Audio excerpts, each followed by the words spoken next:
नमस्कार, आप देख रहे हैं सिटी न्यूज मुजफ्फरपुर। मैं सिजल आप सभी दर्शकों का स्वागत करती हूं। खबरों की शुरुआत करने से पहले आइए नजर डालते हैं आज के मुख्य समाचारों पर। हेडलाइंस के प्रायोजक हैं विकास कलेक्शन शोरूम।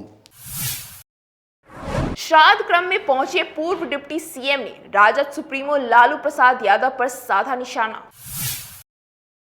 प्रधानमंत्री नरेंद्र मोदी के जन्मदिवस के अवसर पर भाजपा द्वारा मनाए गए सेवा पखवाड़ा के तहत साहू पोखर पर की गई गंगा आरती। शारदीय नवरात्र के तीसरे दिन भक्तों ने मां चंद्रघंटा की पूजा, मंदिरों में भक्तों की उमड़ी भीड़। तो ये थी आज की मुख्य समाचार। अब खबरें विस्तार से। पूर्व मंत्री सह सांसद सुशील मोदी ने राजद सुप्रीमो लालू प्रसाद को दी चुनौती। दम है तो आरएसएस को बैन करके दिखाएं। मेयर प्रत्याशी निर्मला साहू को दी जीत की आशीर्वाद। भाजपा के पूर्व विधायक केदार प्रसाद गुप्ता ने मां के निधन के बाद श्राद्ध कर्म कार्यक्रम में बुधवार बिहार के पूर्व उप मुख्यमंत्री सह भाजपा के सांसद सुशील कुमार मोदी पूर्व विधायक के गोबरसही स्थित आवास पर पहुंचे। पूर्व विधायक की माता की चित्र पर पुष्प अर्पित कर श्रद्धांजलि दी। तत्पश्चात भाजपा कार्यकर्ताओं से मुलाकात की और उपस्थित पत्रकारों से बातचीत के दौरान राजद के द्वारा आरएसएस पर प्रतिबंध की मांग पर बोलते हुए कहा कि अगर मुख्यमंत्री नीतीश कुमार में हिम्मत है तो आरएसएस पर बिहार में प्रतिबंध लगाकर दिखावे। उन्होंने सरकार स्तर पर पीएफआई पर लगाए गए प्रतिबंध का स्वागत करते हुए कहा कि पीएफआई जैसे आतंकी संगठनों का राजद, कांग्रेस और वाम दलों का सह मिलता रहा है। उन्होंने कहा कि कांग्रेस के शासनकाल में इस आतंकी संगठन से जुड़े लगभग 50 मामले रफा दफा कर दिए गए थे, जो कि कहीं से उचित नहीं कहा जा सकता। यह विडंबना है कि आज प्रधानमंत्री नरेंद्र मोदी का विरोध करते करते यह दलें राष्ट्र का ही विरोध करने पर उतारू हो गई हैं। राष्ट्रीय जनता दल के अध्यक्ष श्री लालू प्रसाद यादव ने आरएसएस पर प्रतिबंध लगाने की मांग की है। मैं तो चुनौती देता हूं लालू यादव में कि अगर हिम्मत है तो बिहार में आरएसएस पर प्रतिबंध लगाकर दिखलाए। यहाँ तो आपकी सरकार है और पीएफआई की तुलना कर रहे हैं आरएसएस के साथ। आरएसएस से किसी का वैचारिक मतभेद हो सकता है, लेकिन उसकी देशभक्ति पर किसी को कोई संदेह नहीं हो सकता है। और ये पीएफआई एक आतंकी संगठन है जिसके सीरिया, इराक, अफगानिस्तान, बांग्लादेश, इन देशों के जो आतंकवादी संगठन हैं उसके साथ इनके संबंध हैं। एक वर्ग विशेष के नौजवानों को हथियारों की ट्रेनिंग देना, देश के खिलाफ भड़काना, हिंसा पर उतारू होना, और विशेषकर केवल बिहार नहीं बल्कि केरल, तमिलनाडु, कर्नाटक में इस संगठन का आतंक और खौफ बहुत ज़्यादा है। लेकिन मुझे दुख है इस बात का कि महागठबंधन के तमाम बड़े नेता, वो चाहे ललन सिंह हो, लालू यादव हो, बलियावी जी हों, शिवानंद तिवारी हों या दिग्विजय सिंह हो, ये सब लोग पीएफआई के समर्थन में खड़े हुए दिखाई पड़ रहे हैं। और ये आरएसएस पर प्रतिबंध लगाने की मांग करें उसकी, और पीएफआई की तुलना आरएसएस से कर रहे हैं। देखिए, आरएसएस कोई आतंकी संगठन नहीं है। तो आज तक कभी भी उस पर हथियारों की ट्रेनिंग देना, विदेशों से धन संग्रह करना, इस प्रकार का कभी आरोप नहीं लगा। लेकिन शिवानंद तिवारी कह रहे हैं कि पाकिस्तान जिंदाबाद का नारा लगा, यह भी प्रतिरोध करने का एक तरीका है। और तमाम नेता जो हैं वो पीएफआई की तुलना कर रहे हैं आरएसएस के साथ। और ये वही पीएफआई है जिसको कांग्रेस ने कर्नाटक में प्रश्रय देने का काम किया। 2013 से 17 के बीच में लगभग 160 एफआईआर, जिसमें पीएफआई के करीब 1600 लोग शामिल थे, उनके केस को विड्रॉ कर लिया गया। तो ये एक तुष्टीकरण की नीति है। एक वर्ग विशेष का वोट लेने के लिए देश के तमाम प्रमुख दल, महागठबंधन के नेता। मेयर प्रत्याशी आज यहाँ पुराने पूर्व विधायक केदार गुप्ता जी की मां की पुण्यतिथि के अवसर पर हम लोग यहाँ पर आए। यहाँ पे माननीय आदरणीय हम लोग के सुशील मोदी जी भी रहे। उन सब के साथ हम लोगों ने श्रद्धा सुमन अर्पित करते हुए, मैं उनको भी श्रद्धा सुमन नमन करते हुए बारंबार प्रणाम करती हूँ। और आज यहाँ पर मुझे मेयर प्रत्याशी के रूप में उनका आशीर्वाद भी प्राप्त हुआ। आपसे मैं निर्मला साहू आपका पद बताइए ना। मैं भाजपा में जिला उपाध्यक्ष। शारदीय नवरात्र के तीसरे दिन शहर के मंदिरों में उमड़ी भक्तों की भीड़। मां चंद्रघंटा की पूजा अर्चना कर भक्तों ने मांगी दुआ। शारदीय नवरात्रि की शुरुआत हो चुकी है और आज बुधवार को मां के तीसरे स्वरूप मां चंद्रघंटा की पूजा अर्चना की जा रही है, जिसको लेकर सुबह से ही मंदिरों में भक्तों का तांता लगा रहा। मां चंद्रघंटा का स्वरूप परम शांतिदायक और कल्याणकारी है। मां चंद्रघंटा की पूजा और भक्ति करने से आध्यात्मिक शक्ति मिलती है। धर्म शास्त्रों के अनुसार नवरात्रि के तीसरे दिन जो भी जातक माता के तीसरे रूप मां चंद्रघंटा की पूजा अर्चना करता है, उसे माता की कृपा प्राप्त होती है। आइए आज हम आपको नवरात्रि के इस मौके पर शहर के सुप्रसिद्ध माता काली वैष्णो देवी मंदिर का दर्शन कराते हैं और उसके बारे में बताते हैं।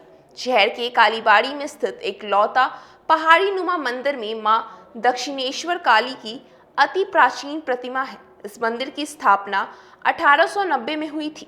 2017 में पहाड़ और गुफा बना, जो श्रद्धालुओं के लिए आकर्षण का केंद्र है।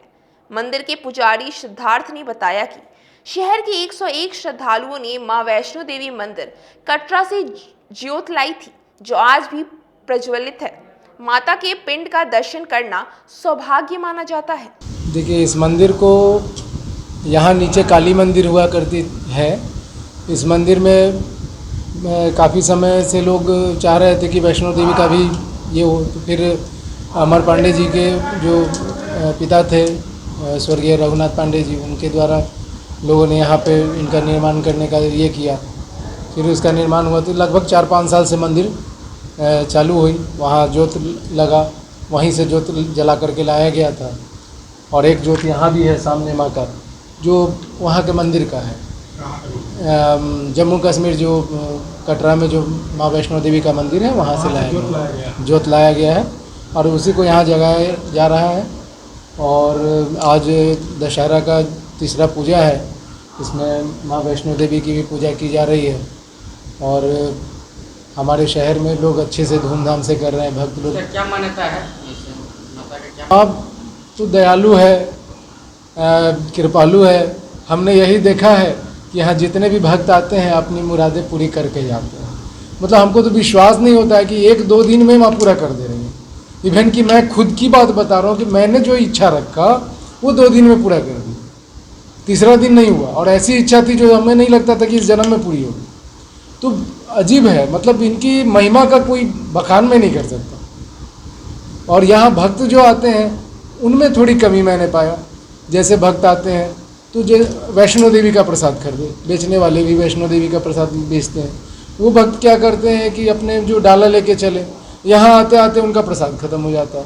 रास्ते में छोटे बड़े प्रतिमाएं देखे, वो प्रसाद फेंक फेंक के चढ़ाना शुरू कर देते हैं। मुढ़ी का पैकेट है तो निकाले, भगवान के देह पे फेंक दिए। वो गेंदा का फूल है, उसको नोच नोच के फूल को भगवान के ऊपर छिट दिए। भगवान को भी मतलब परेशान कर दिए और खुद भी परेशान हो रहे हैं।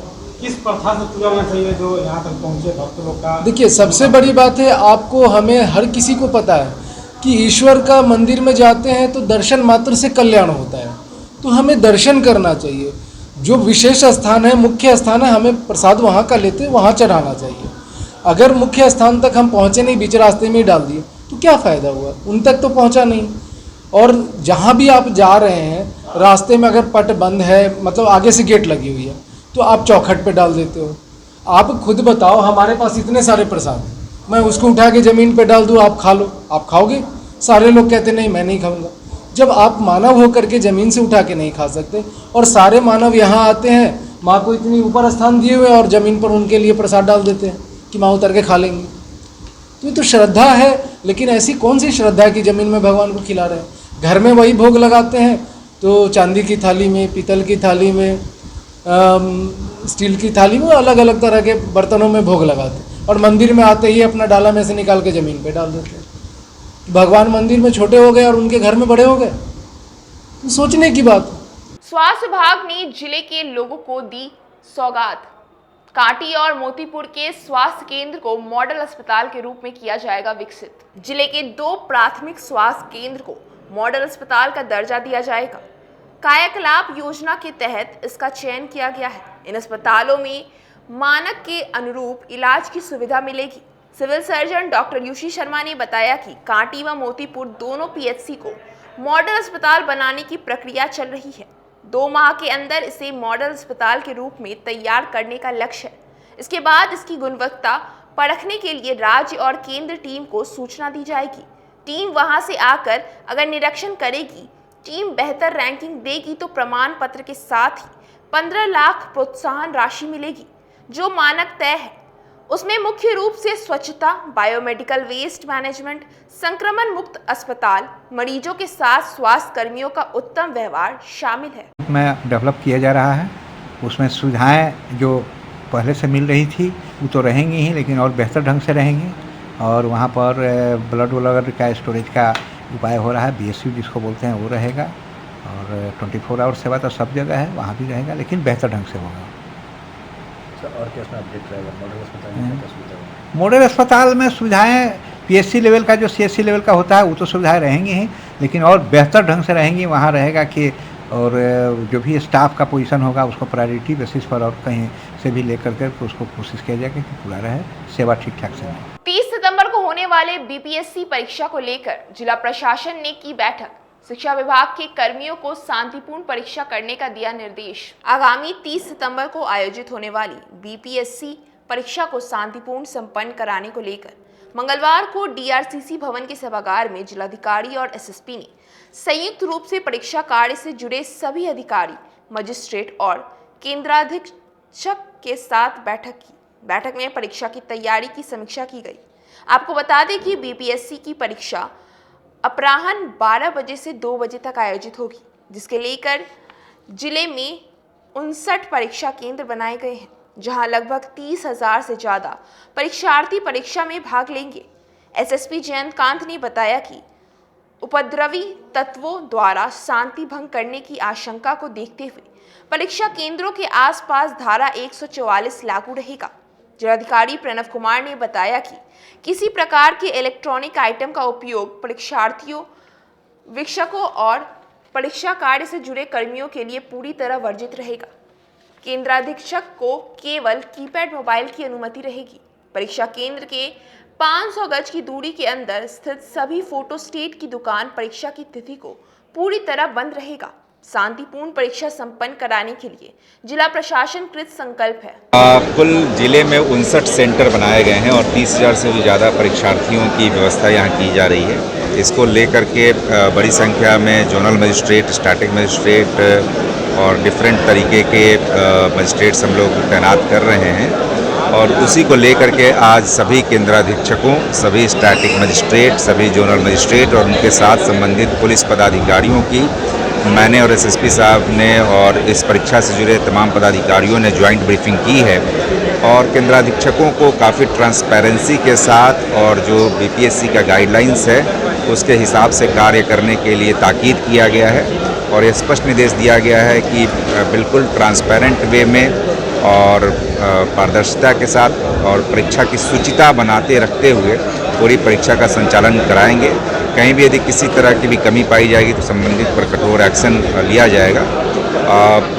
सभी लोग की बात सुनने के पश्चात हम लोग आश्वस्त हैं कि सभी लोगों को पूरे निर्देशों की पूरी जानकारी है और काफ़ी बेहतर तरीके से और ट्रांसपेरेंसी के साथ इस परीक्षा को संपन्न कराया जाएगा। सेंटर के अंदर जिस तरीके से चीज़ें होती हैं उसमें एकदम पूरी सख्ती से पालन के निर्देश दिए गए हैं। इस मामले में सभी पुलिस ऑफिसर्स को और यहाँ पर उनके साथ में जो भी मजिस्ट्रेट है उन लोगों के साथ में ब्रीफिंग में उन लोगों को निर्देश दिया गया है कि किसी भी तरीके की कोई इलेक्ट्रॉनिक डिवाइस वहाँ पर नहीं जा पाए। इसके लिए जिस तरीके की चेकिंग के तरीके बताए गए हैं, कुछ स्पेसिफिक तरीके भी बताए गए हैं, उनको करने के लिए कहा गया है। एग्जामिनेशन के दौरान जो भी पुलिस ऑफिसर्स को जिस तरह विजिलेंट रहने के लिए कहा गया है वो सारे मानदंड उनको बताए गए हैं। और हम लोग को उम्मीद है कि हम लोग पूरी किसी भी बिना किसी विवाद की इस परीक्षा को करवा पाएंगे। शहरी इलाके में प्रत्याशियों को सिंबल अलर्ट होने से पहले ही बाजारों में बिकने लगी चुनाव प्रचार सामग्री। नगर निकाय चुनाव के दूसरे चरण में मेयर, डिप्टी मेयर और पार्षद पद के अभ्यर्थियों को सिंबल अलर्ट होने से पहले ही समाहरणालय परिसर और बाजारों में प्रचार सामग्रियों की कई दुकानें सज गई हैं।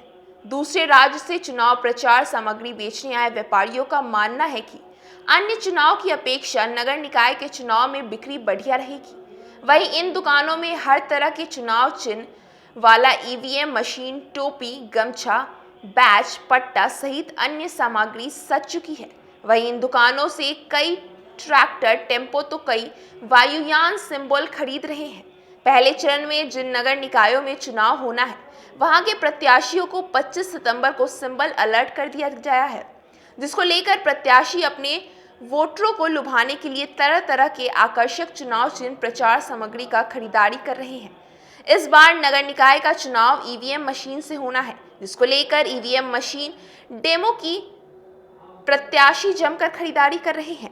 दुकानदारों का कहना है कि अन्य चुनाव की अपेक्षा नगर निकाय के चुनाव में चुनाव प्रचार सामग्री खरीदने की संभावना बढ़ जाती है, जिसको लेकर कई राज्य से व्यापारी बिहार के अलग अलग जिलों में दुकान लगाए हुए हैं। का दुकान है, इसमें इलेक्शन से संबंधित सारे प्रचार के सामान हम लोग बेचते हैं। क्या क्या बेच रहे हैं? इसमें हमारे पास झंडे हैं, स्टिकर हैं, टी शर्ट है, आपका ईवीएम मशीन है। उसके बाद हम लोग डिग्री बिल्ला बेचते हैं, आइडेंटिटी कार्ड बेचते हैं और हैंडबिल, पोस्टर सब कुछ प्रोवाइड कराते हैं। क्या लग रहा है बाजार का हाल? बाजार आज तो कल परसों ठीक था, आज उतना अच्छा नहीं है। अभी दूसरे चरण का भी सिंबल पर हाँ, दूसरे चरण का नॉमिनेशन है तो देखते हैं कैसा चलता है। वैसे अभी तक तो काम ठीक ठाक चला है। ठीक ठाक। हाँ जी, ग्राहक आ रहे हैं? हाँ, ग्राहक कल तक ठीक ठाक थे, आज एक का दुका आ रहे हैं। कहाँ से आए? हम लोग यूपी गोरखपुर से हैं। हाँ जी सर। ऐसे ही हर जगह जाके दुकान लगा? हाँ, हम लोग ऑल इंडिया में जहाँ का लैंग्वेज हमें समझ में आता है वहाँ जाते हैं चुनाव का काम करने के लिए। हम लोग यही काम ही करते हैं। हाँ, प्रेस वगैरह भी हम लोगों के पास है जो जिससे चलाते हैं। लगभग क्या उम्मीद है सब बाजार? इस बार बाजार का उम्मीद तो सर ठीक ही है। और दो चुनाव में हम लोग जैसे एमपी और झारखंड गए थे तो वहाँ काम नहीं हुआ था, उसके हिसाब से यहाँ ठीक ही हुआ है। क्योंकि तो ईवीएम भी है चुनाव में। हाँ, ईवीएम है। पहले और जगहों में बैलेट से होता था चुनाव, इस बार ईवीएम है तो यहाँ ईवीएम भी बिक रहा है। और ईवीएम से समझाने में लोगों को आसान होता है, क्योंकि जैसे ईवीएम से हम समझा देते हैं तो चुनाव जैसे जिसका वोट है वो गलत जगह पे नहीं पड़ने पाता है। ईवीएम समझाने से बहुत अच्छे से वोटिंग होती है, इसका प्रभाव बहुत ज़्यादा होता है। वार्ड निर्माण सभा ने मेयर प्रत्याशी राकेश कुमार साहू का किया समर्थन, जनता से वोट देने की अपील। वार्ड नंबर 47 में वार्ड निर्माण समिति द्वारा जनसभा का आयोजन किया गया। जनसभा के दौरान मेयर प्रत्याशी राकेश कुमार साहू के समर्थन में समिति की ओर से घोषणा की गई। इस दौरान समिति ने शहरवासी से अपील किया कि अपना एक एक कीमती वोट देकर राकेश कुमार साहू को विजय बनाए। इस अवसर पर मेयर प्रत्याशी राकेश कुमार साहू ने कहा कि जीतने के बाद उनकी पहली प्राथमिकता होगी कि वह शहरवासियों की समस्या का डाटा तैयार कर उनका निदान करें। इस दौरान वार्ड निर्माण समिति के अध्यक्ष आनंद पटेल ने कहा कि राकेश साहू ने जनता की समस्या के निपटारे के लिए लंबी लड़ाई लड़ी थी। आज यह बैठक एक ऐतिहासिक बैठक है और ग्राम वार्ड निर्माण समिति के सारे सदस्य पूरे मुजफ्फरपुर में ही नहीं गांव-गांव तक इन लोगों का एक बहुत ही सख्त संगठन है और ये जन जन की आवाज को लेकर हर समय प्रशासन से लड़ते झगड़कर उनका अधिकार दिलाने का काम करते रहे हैं। और जिस तरीके की बात यहाँ पर सारे लोगों ने बताया और जन समस्या जो नगर निगम के द्वारा उत्पन्न हो चुका हुआ है, कल ही 47-48 के नाला को लोग जाम हो गया और यहाँ पे बहुत बड़ा एक आंदोलन खड़ा हो गया था। पूरे मुजफ्फरपुर ही आज एक आंदोलन का रूप ले चुका हुआ है और यह जो डायरेक्ट मेयर का चुनाव इस बार होना है, यह सरकार के द्वारा जनता को बहुत ही सुनहरा अवसर मिला है और हमें लगता है जनता इसे चूकेगी नहीं और इस अवसर का भरपूर लाभ उठाते हुए एकदम निष्पक्ष जनप्रतिनिधि चुनेगी, अपना सेवक चुनेगा, सेठ नहीं चुनेगा, किसी तरीके का दलाल को नहीं चुनेगा, किसी के द्वारा भेजा हुआ कोई लोग को नहीं चुनेगा, अपना सेवक जनता इस बार चुनेगी। जनता का जनप्रतिनिधि होगा, किसी के द्वारा भेजा हुआ जनप्रतिनिधि नहीं होगा। इस बार ये जनता मन बना चुकी हुई है। आज ग्राम वार्ड निर्माण समिति के द्वारा वार्ड 47 खादी भंडार चौक के समीप बैठक मेयर पद के उम्मीदवार के फैसले के लिए किया गया था। बैठक में सर्वसहमति से यह निर्णय लिया गया है कि वार्ड 47, 48, 49 वार्ड से राकेश साहू जी को भारी बहुमत से जिताकर नगर निगम के सदन में भेजेंगे। और इसके पीछे ये कारण है कि जल जमाव के कारण मुजफ्फरपुर के ये जो वार्ड है, ये वार्ड नारकीय स्थिति के सामना कर रहा है। इसमें तरह तरह के बीमारी भी फैलने का आशंका है। और जो इन्होंने राकेश कुमार साहू ने जो ट्रेड लाइसेंस, यूजर चार्ज और पानी टैक्स के लिए जो संघर्ष किया, इन्होंने मुजफ्फरपुर बंद कराया और 12 दिन का अनशन इनके नेतृत्व में हुआ। हम चाहते हैं जैसे आंदोलनकारी ऐसे संघर्षशील साथी को चुन करके आए ताकि मुजफ्फरपुर का दिशा और दशा बदला जा सके। मुजफ्फरपुर में स्मार्ट सिटी नहीं, सर्वांगीण विकास चाहिए। वो जो है वो राकेश साहू करेंगे। अब वक्त हो चला एक छोटे से ब्रेक का। बने रहिए हमारे साथ सिटी न्यूज मुजफ्फरपुर। जिले की शान बन चुकी बाबा लहठी अब लोगों की जरूरत बन चुकी है। अत्याधुनिक रेंज और भरोसे को समेटे हुए लोगों के लिए नई नई डिजाइनर लहठी उतारते रहते हैं। ऐश्वर्या राय बच्चन, सचिन तेंदुलकर की पत्नी से लेकर न जाने कितने सारे नामी हस्तियां इस लहठी के दीवाने हो चुके हैं। लोगों के साथ ने ही बाबा लहठी की पहचान देश से लेकर विदेश तक बनाई है। ऐसा साथ बनाए रखने के लिए आप लोगों का तहे दिल से धन्यवाद।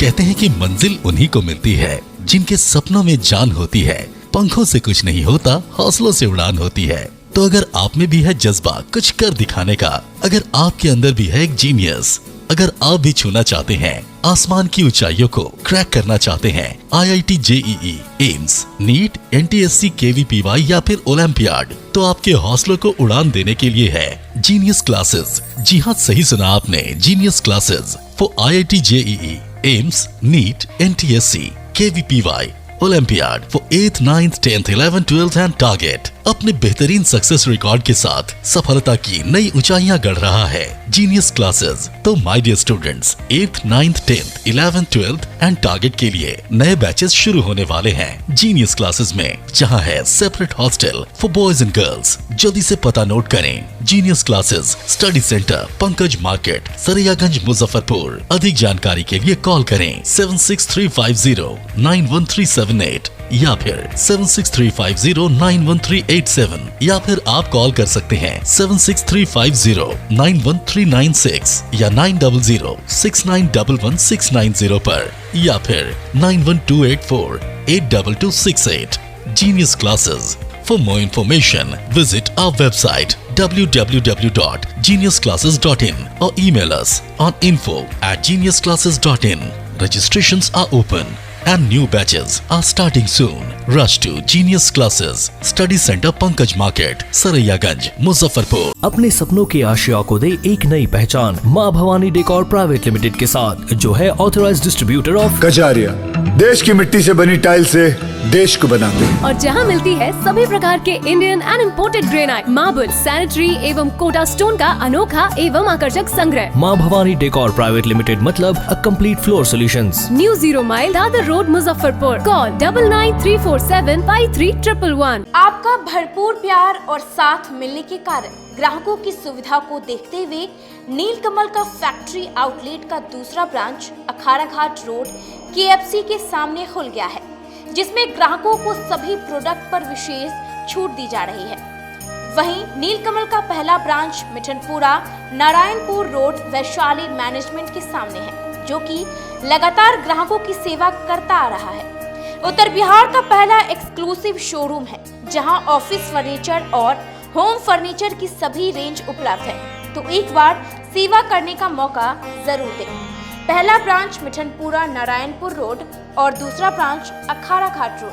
हमारा मोबाइल नंबर है 9334900888 और 7004320580। नीलकमल का एक्सक्लूसिव शोरूम जो पहले से मिठनपुरा नारायणपुर रोड में अपोजिट वैशाली रूरल मैनेजमेंट में चला आ रहा है।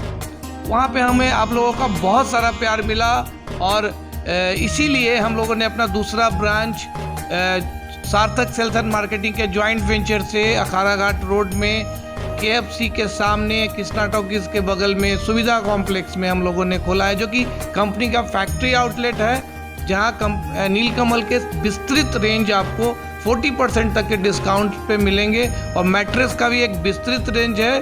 और आप लोगों से निवेदन है कि एक बार आप पधारें। और इस दुकान की जो सबसे अच्छी विशेषता है कि उधार चालू है, तो HDFC और बजाज के माध्यम से आपको फिनांस की भी सुविधा है। आप अपने घरों को फिर से बहुत अच्छे से सजा सकते हैं। ST International School. If you want to give your child a strong foundation, the school of your dream. Play to 10th based on CBSE curriculum. हमारे यहाँ अनुभवी एवं प्रशिक्षित शिक्षकों द्वारा बच्चों के देखभाल के साथ स्मार्ट क्लास द्वारा शिक्षण की सुविधा है। कक्षा 1 से 10 तक कंप्यूटर की मुफ्त शिक्षा के अलावे छात्र एवं छात्राओं के संगीत तथा नृत्य की शिक्षा की भी व्यवस्था है। पूरा स्कूल CCTV कैमरे से लैस है। स्कूल में बच्चों का नामांकन फ्री किया गया है। हमारे यहाँ अपने बच्चों के उज्जवल भविष्य के लिए जरूर पधारें। हमारा पता है बांध road, Shekhpur, Akhara Ghat, Muzaffarpur. Our contact number is 8757652616 and 9955132616। हमारे स्कूल का कुछ मेन फीचर्स है, जैसे बच्चों की देखभाल करना। हमारे यहाँ पुस्तकालय वगैरह की पूरी अच्छी तरीके से व्यवस्था है। क्लासरूम सारा बना हुआ है। CCTV कैमरे से हमारा क्लासरूम डेकोरेटेड है। सिक्योरिटी के भी विजन से हमारा क्लासरूम बहुत प्रोटेक्टेड है। हमारे यहाँ जो भी शिक्षक शिक्षिकाएं आई हैं पढ़ाने के लिए, वो काफ़ी वेल एडुकेटेड हैं और वेल वर्स्ड भी हैं। हमारा विद्यालय भी चारों तरफ से बना हुआ है। हमारे यहाँ लैब बहुत अच्छे से बना हुआ है। कंप्यूटर की फ्री शिक्षा हम इस बार इसको दे रहे हैं। हमारे यहाँ नामांकन प्रारंभ है। फैशन की दुनिया में कदम से कदम मिलाकर चलना चाहते हैं, वो भी कम बजट में, तो एक बार जरूर जाएं मोतीझील पूजा बाजार स्थित विकास कलेक्शन शोरूम में। यहाँ रिमन, पार्क, US पोलो, मुफ्ती शर्ट, ब्लैकबेरी के एक्सक्लूसिव रेंज उपलब्ध हैं। इसके अलावा सियाराम के कोट पैंट, ब्लेजर और शेरवानी भी उपलब्ध है। सभी ब्रांड में 1 पीस के खरीद पर 20% तथा 2 पीस के खरीद पर 30% की विशेष छूट दी गई है। तो हमारे यहाँ एक बार अवश्य पधारें। हमारा पता है विकास कलेक्शन BB कॉलेज स्कूल के अपोजिट पूजा बाजार मोतीझील। हमारा संपर्क नंबर है 9835104722। हाँ, पहले आप लोग का नमस्कार। मेरे यहाँ विकास गारमेंट जो पूजा मार्केट मोतीझील में है, लगन के शुभ अवसर के लिए कोट पैंट, ब्लेजर, विंटर के जैकेट, स्वेटर, मतलब सब चीज़, शेरवानी, अंडर गारमेंट, सारे सब ब्रांड में, टी शर्ट भी सब वो है। और राउंड में टी शर्ट है, गोल गला में टी शर्ट है, सभी तरह का ब्रांड है। और सबसे अच्छा ये है कि हम ऑफर देते रहते हैं। अभी मोस्टली ब्रेक के बाद एक बार फिर आप सभी दर्शकों का स्वागत है। अब बढ़ते हैं आगे की खबरों की ओर। फेयर प्राइस डीलर्स एसोसिएशन ने आपात बैठक बुलाकर मेयर प्रत्याशी विकास कुमार का किया समर्थन, जनता से की वोट देने की अपील। नगर निकाय चुनाव की सरगर्मी तेज हो गई है, वहीं सभी उम्मीदवारों ने अपने पक्ष में समर्थन जुटाने की जुगत में लग गए हैं। जिले में चल रही संगठनों ने भी अब खुलकर अपने प्रत्याशियों के समर्थन में वोट मांगने शुरू कर दिए हैं। इसी के तहत बुधवार को शेयर प्राइस डीलर्स एसोसिएशन की आपात बैठक सिकंदरपुर स्थित कार्यालय में हुई, जिसमें सर्वसम्मति से मेयर प्रत्याशी विशाल कुमार को अपना नेता चुना गया और शहर के लोगों को उन्हें वोट करने की अपील की गई। इस अवसर पर शेयर प्राइस डीलर्स एसोसिएशन के अध्यक्ष ने बताया कि मेयर प्रत्याशी विशाल कुमार नेता नहीं, शहर के बेटे हैं। जब वह जीतेंगे तो शहर का विकास होगा, शहर में विकास की गंगा बहेगी। इस दौरान विकास कुमार ने कहा कि अगर वह चुनाव जीतते हैं तो पहली प्राथमिकता रहेगी कि शहर का विकास करें। अब तक जितने भी लोग चुनाव जीते हैं, किसी ने भी शहर का विकास नहीं किया है। दिन प्रतिदिन मुजफ्फरपुर शहर पिछड़ता चला जा रहा है। मैं विशाल कुमार, महापौर प्रत्याशी मुजफ्फरपुर नगर निगम। ये जो आप देख रहे हैं आज का सभा, ये हमारे अभिभावक यहाँ पे जुटे हैं हमें अपना आशीर्वाद देने के लिए। पूरा फेयर प्राइस डीलर एसोसिएशन आज हमारे साथ खड़ा है। जो भ्रष्टाचार हो रहा है नगर निगम में, जो भ्रष्टाचार अधिकारी बैठे हैं, उन पे अंकुश लगाने के लिए ये सभा बैठी है। उनके मंसूबों पर पानी फेरने के लिए सभा बैठी है। इनकी जितनी भी समस्या है, मैं यहाँ से जीत के जाता हूँ तो सर्वप्रथम वहाँ उठाऊंगा और हर समस्या का निपटारा कराऊंगा। ये जितने भी जन प्रणाली वितरण के दुकानदार हमारे अभिभावक हैं, ये लोग समाज में जितने भी हमारे छोटे तबके के लोग हैं, जितने भी बीपीएल धारी, उन लोगों के घर में अनाज खाना पीना की व्यवस्था कराते हैं, लेकिन कोई लोग इन पर ध्यान नहीं दे रहे। अगर ये ना हो तो भुखमरी हमारे समाज में इतनी आ जाएगी कि आप इसका कल्पना भी नहीं कर सकते। ये लोग घर में भोजन देने का काम करते हैं। ये लोग हमारे समाज के मार्गदर्शक हैं। आज इस सभा में हम इन लोगों से आशीर्वाद लेके अपनी राजनीतिक मुहिम को और भी आगे बढ़ाएंगे और भी मजबूती से आगे लड़ेंगे और जीत हासिल करके जितनी भी समस्याएं हैं नगर निगम में, सबका निपटारा कराएंगे। आज फेयर प्राइस डीलर एसोसिएशन संघ का एक आपातकालीन बैठक किया गया है, जिसमें हमारे बीच हमारे मुजफ्फरपुर जिला के नेता नहीं बेटा विशाल कुमार जी यह चुनाव लड़ रहे हैं मेयर का। मैं फेयर प्राइस डीलर एसोसिएशन से सभी विक्रेताओं से आग्रह किए हैं कि मेयर में भारी मतों से विशाल कुमार जी को जिताना है। घर का नेता नहीं, घर का बेटा है। यह इनके जीतने से हम लोगों को हाथ मजबूत होगा और विकास के काम, गंगा की नदियाँ बहेगी और मुजफ्फरपुर में हमारा काम प्रशासन के द्वारा जो भी लूटपाट होता है वह लूटपाट बंद किया जाएगा और विशाल कुमार जी हमारे मेयर बनकर कुर्सी पर विराजमान रहेंगे। सेवा पखवाड़े के लिए जिला भाजपा कार्यकर्ताओं ने साहू पोखर पर दीप जलाकर की गंगा आरती। अमृत सरोवर श्रमदान अभियान के तहत स्वच्छता एवं भव्य दीपोत्सव कार्यक्रम का आयोजन बुधवार को जिला भाजपा के कार्यकर्ताओं ने आयोजित किया। इस कार्यक्रम के तहत कार्यकर्ताओं ने शहर के सभी सरोवर पर श्रमदान किया, साथ ही स्वच्छता अभियान चलाया और इस दौरान साहू पोखर पर गंगा आरती की गई। भाजपा नेत्री और मेयर प्रत्याशी निर्मला साहू ने कहा कि आज हम लोगों ने साहू पोखर पर दीपोत्सव किया, साथ ही गंगा आरती कर देश के प्रधानमंत्री नरेंद्र मोदी के स्वास्थ्य मंगल की कामना की, साथ ही पूरे देशवासी स्वस्थ रहे यही कामना की। बता दें कि प्रधानमंत्री नरेंद्र मोदी के जन्मदिन 17 सितंबर से राष्ट्रपिता महात्मा गांधी जयंती 2 अक्टूबर तक भारतीय जनता पार्टी देश भर में सेवा पखवाड़ा के रूप में मना रही है, जिसके तहत रोजाना नित्य नए कार्यक्रम किए जा रहे हैं। इसी क्रम के तहत आज गंगा आरती की गई। देखिए, नरेंद्र मोदी जी के जन्मदिन के उपलक्ष्य में भारतीय जनता पार्टी सेवा पखवाड़ा के रूप में उनका जन्मदिन मना रही है।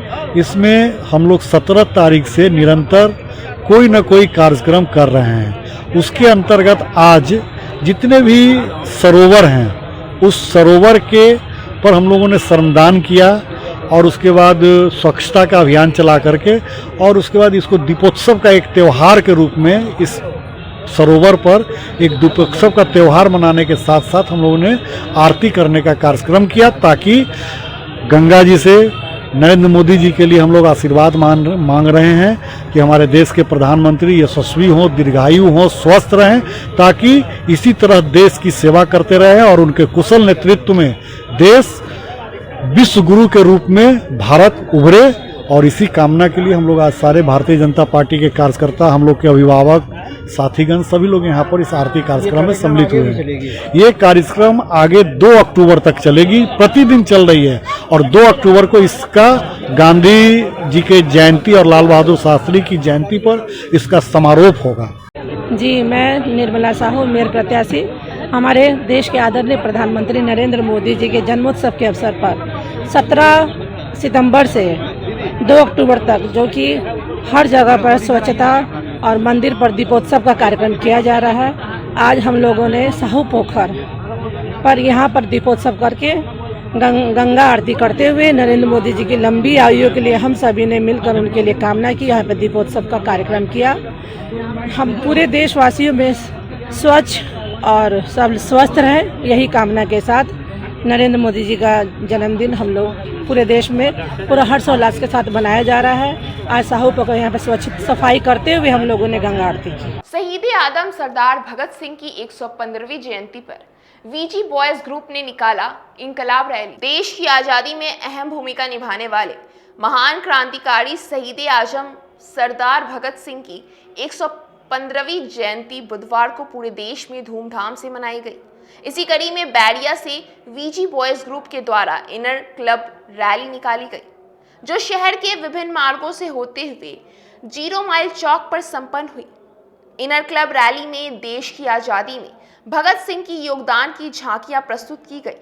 संघ के संयोजक ने बताया कि शहीद आजम भगत सिंह आज़ादी के सबसे बड़ा योद्धा थे।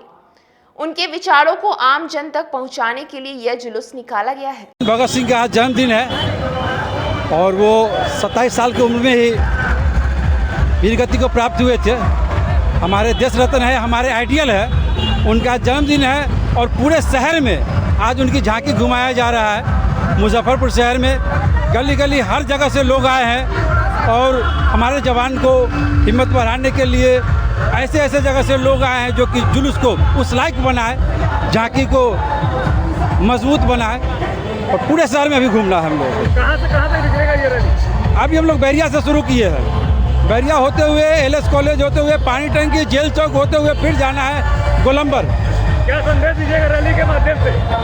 हमारे अपने देश के जवानों को यही संदेश देना चाहते हैं कि जैसे वो कर गए हम लोग को लिए किए, हम लोग के लिए जिए, उस तरह हमारे जो नौजवान है साथी है उनको आइडियल मान करके उनके जैसा बने। क्या नाम हुआ आपका? डॉक्टर राजेश कुमार अम्बेडकर सकरा से। नागरिक मोर्चा की नवयुवक समिति ट्रस्ट में शहीद भगवान लाल का मनाया गया जयंती समारोह। शहीद आजम भगत सिंह और शहीद भगवान लाल के जयंती समारोह का आयोजन बुधवार को नवयुवक समिति ट्रस्ट के सभागार में आयोजित की गई। शहीद भगवान लाल स्थानीय छाता बाजार के निवासी थे, जिनको अंग्रेजों ने 14 नवंबर 1930 में तिलक मैदान में गोली मार दी थी। मरने के वक्त भी भगवान लाल अपने हाथों में तिरंगा झंडा थामे हुए थे। मंत्री रणवीर अभिमन्यु ने बताया कि मात्र 18 वर्ष की उम्र में भगवान लाल ने अपनी कुर्बानी दे दी थी, जिनकी याद में टावर पर प्रथम पंक्ति में उनका नाम अंकित किया गया है। भगवान लाल जी की जयंती है। इनका जन्म स्थानीय छाता बाजार में हुआ था और मुजफ्फरपुर के जिला के कई शहीद तो बहुत हैं, लेकिन शहर से एकमात्र शहीद भगवान लाल जी हैं और इनके नाम पर नवयुवक समिति ने शहीद टावर का निर्माण कराया। उसमें प्रथम पंक्ति में नाम लिखा और यहाँ जो पुस्तकालय भवन निःशुल्क चलता है, इस पर भी शहीद भगवान लाल जी का ही नाम प्रथम पंक्ति में अंकित है।